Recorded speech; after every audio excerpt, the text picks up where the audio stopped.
due diligence is a really important thing you want to make sure you get right, especially at a foreclosure auction, because all of a sudden you get ready to close and the lawyer's like, oh, just so you know, there's a water bill of $20,000. You're like, crap, I didn't know that. That changes all my numbers. Maybe I would have had less. Maybe I wouldn't have gotten in a bidding war. I'm going to go over a brief due diligence checklist that we use.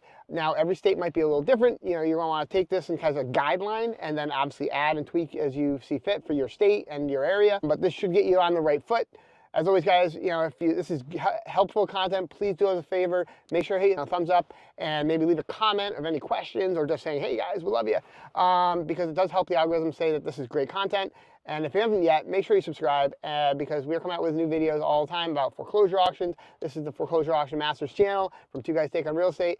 And let's get to it. I'm actually at a property right now. There's an auction in about 1 hour. And I'm going to talk about the due diligence that we did for this property that you can use for other property. So it's the house right there behind me. So the first thing, you know, for due diligence is we like to look, so we see that the property is being foreclosed. Is it a first mortgage or a second mortgage or a third mortgage that's actually having the foreclosure auction? And we usually are able to access the mass land records, and we kind of look it up and do basically a title search real quick. Now, it's not 100%. You should, you know, obviously have a lawyer review everything, but we have a good idea that generally it's a first mortgage. And if that also doesn't happen, then we also do is at the auction, we'll ask the auctioneer, is this a first mortgage for closing? They don't always have the exact information either, but they often can say, yes, it's a first mortgage to our knowledge, and you know, we can kind of go from there. That's first line of defense, because if it's a second mortgage, you have to be mindful that that first mortgage, you're still going to have to pay. And we've definitely, sometimes it makes sense. Sometimes, you know, people get scared by that, but sometimes the first mortgage might be only, you know, $10,000. That's happened, you know, so it could be a home run, but you definitely want to know that, because obviously if you foreclose and then you have to pay that extra lien, it can definitely throw off your numbers. So then the next thing is, of course, other municipal liens, because those are first priority, you know, so that's like your taxes, you know, water and sewer if the city provides that, you know, maybe municipal electricity, stuff like that. So you're going to want to call the tax assessor and the tax collector's offices in that town. So we did that for this one, and there's, you know, quite a bit owed actually on this one for taxes. And so now we have that information, so that really helps us, you know, kind of gather, because those are first priority liens. They will have to be paid at closing, so that's really good information to have. So that's number two, you know, municipal liens, calling the city. Second on that list is when you're calling the city, you might want to find out, for instance, on this one, is there a septic system? So this one does have a septic system. In Massachusetts, you need a Title V done. So when was it last inspected? So we got all that information by talking to the health department. Not every, hey bud, sorry, I'm just doing a quick video about due diligence, right, Zach? Due diligence is really important. I just did my due diligence on this one. A little late, but did it. So see, you want to do that before, you know, the actual auction, not at the last minute. But you know, some of those pros like Zach, you know, can get it done in no time, and he's just crushing it. So then I'd also, while you have the city on the phone, code enforcement or the health department, if there's any open violations, you can see this one has been vacant, it's winterized, but are there, you know, maybe violations for the grass not being cut and they're charging $100, whatever it might be, or if there's open, you know, building department issues. I like to also talk to the building department, kind of couple that all in number 4. So those are the kind of big 4 items for your checklist. Then what also I like to do is obviously walk around the property, see if it's occupied. Kind of checklist is just talking to the neighbors, seeing if they have any information. That's another kind of due diligence item that I like to do.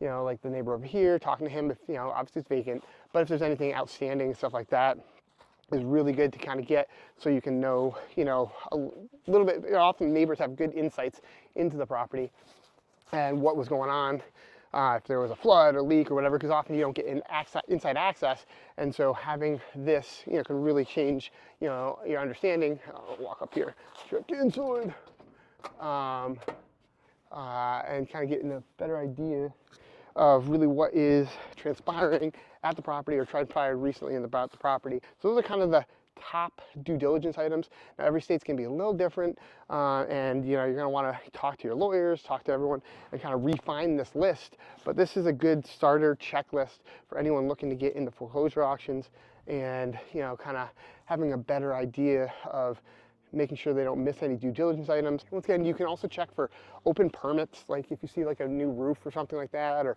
any additions, you might want to, you know, check with the building department if there's outstanding building permits or anything like that. These are like the common, you know, due diligence items that everyone in every state you can kind of do. And then there might be some other things here and there, like for instance, like I talked about, like a Title V in Massachusetts works, but in Connecticut, there's no Title V required, so it's not something that you even have to spend the time doing. A big thing, reason why Title V is important in here, this one, luckily we know that this one was recently done last year, and so we know it was good then.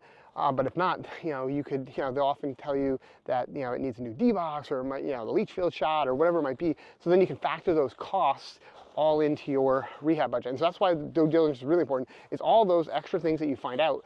You want to factor all those numbers and those costs into the bottom line and then take that out of your, you know, to accurately get a bid number. And that's really, I mean, the key point of why you do all the due diligence as much as possible ahead of time, not like Zach doing it last second, but ahead of time, so that you can really hone in your bid number to minimize, now nothing's perfect, but you want to minimize, you know, the issues that might arise from buying at foreclosure auction, because unlike a regular sale where you're going to have your lawyers doing title work, all this other stuff beforehand, you know, you got your real estate agent helping you. You can't get that with us. This is an as is, where is, you know, situation.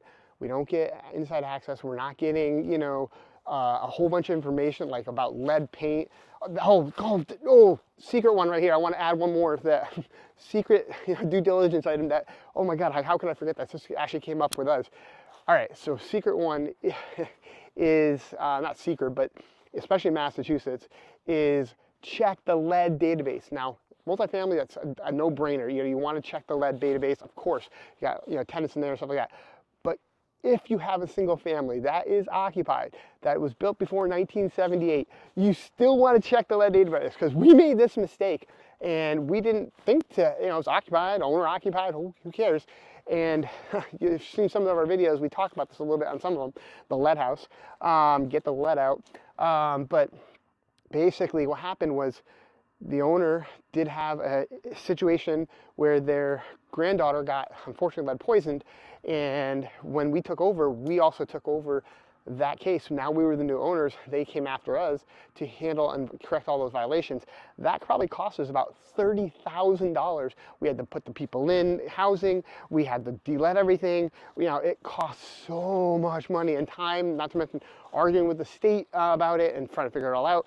And that was something that, honestly, in a single family house that was owner occupied, I never, ever, ever thought that that would be something that we'd have to worry about. But it is. And so I would make sure I add that as number 5 on my due diligence, is stuff like that.